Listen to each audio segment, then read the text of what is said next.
La 79e Assemblée générale des Nations unies tenue à New York, aux États-Unis, a vu la présence de plusieurs chefs d'État africains. Une occasion pour ces dirigeants de dénoncer plusieurs conflits à travers le globe et d'exprimer une refonte profonde de cette institution. Le reportage de Pierre Essonneau. La 79e session de l'Assemblée générale des Nations unies était l'occasion pour les chefs d'État africains d'appeler à une réforme profonde de cette institution.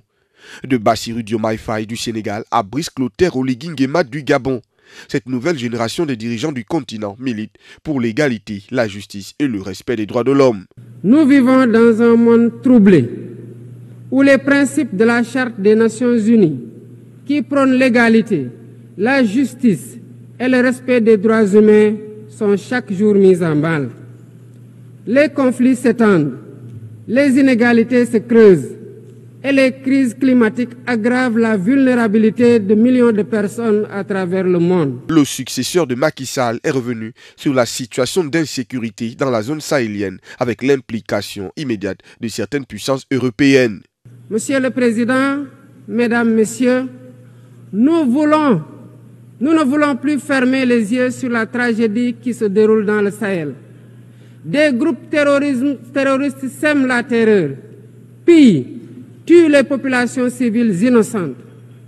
Cette région autrefois stable est désormais en proie à une violence quotidienne, tandis que les Nations unies, particulièrement le Conseil de sécurité, restent trop souvent inertes.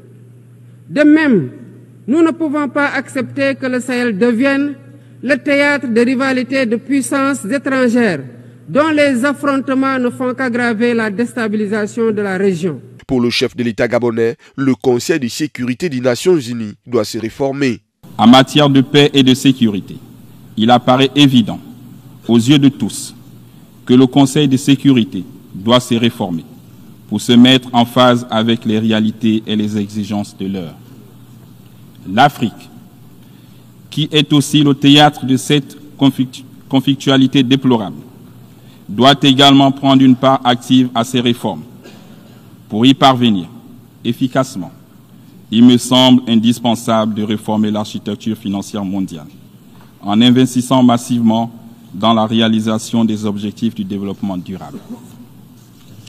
Dans le souci de ne laisser aucun pays à marge, il importe que tous aient un accès équitable aux ressources financières nécessaires. Cela implique un allègement de la dette et des opportunités de financement concessionnel. Et rappelons que le Conseil de sécurité des Nations unies compte à ce jour 15 membres, dont 5 permanents détenant le droit de veto.